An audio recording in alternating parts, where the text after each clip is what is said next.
Ayan, napakalamig yung panahon ngayon guys. Mag-buko tayo.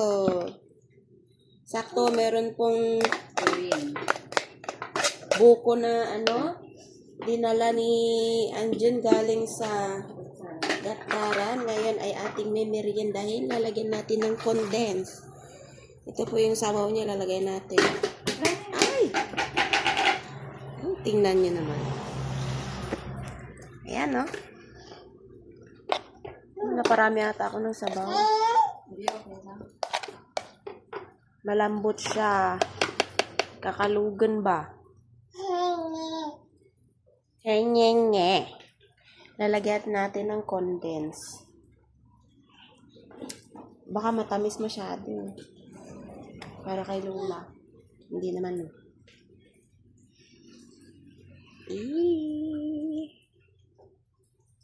Makapamis iti agyan iti bakbakir. Dito'y Santa Ana, awan tinyog. Nagngina ba? Kailangan mo pa mapanpaling kita nung makaraman ka. Bagya Gataran ta libre kada lalo.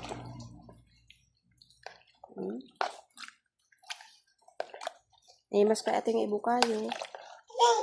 Natay?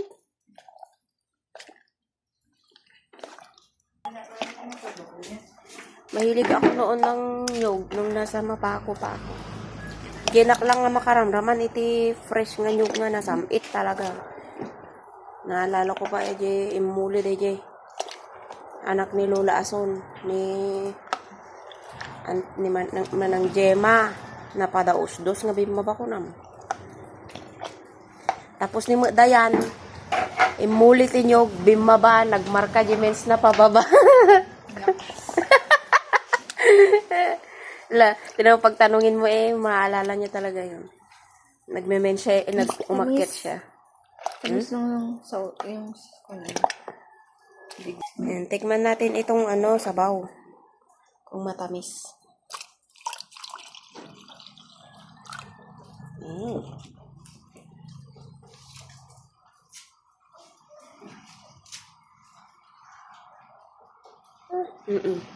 Matamis!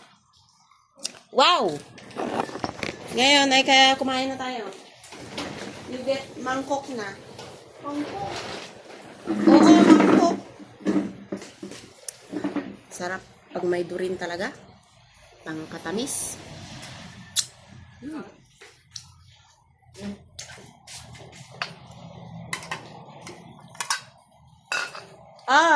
Nyog! Yun! Nyugan! Tingnan nyo naman! Sabaw pa? Sarap. Sakto, bagong gising kami. 3 hours akong natulog.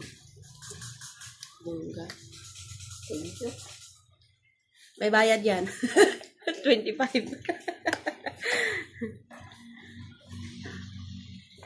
Nagado. May kayo. Dapat may sa pitcher. Bawal man kin mama dito yung tanasamit. Mangan.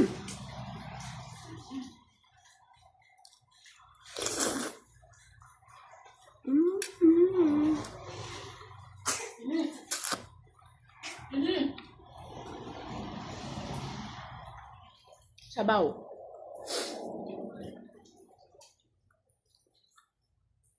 Awan sardon na ti todo dito Santa Ana so nga nagmet ti maturog.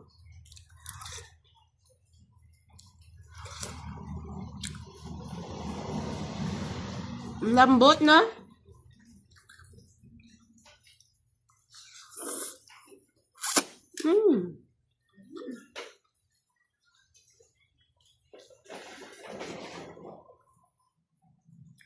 Pwede pa si isidato. Lagyan mo lang ng asukal. Pwede nang iulam.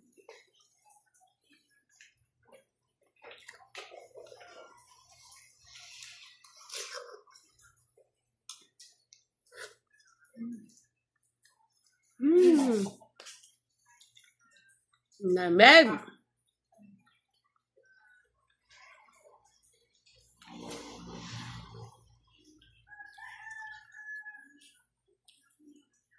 Gatidog ba gano'n?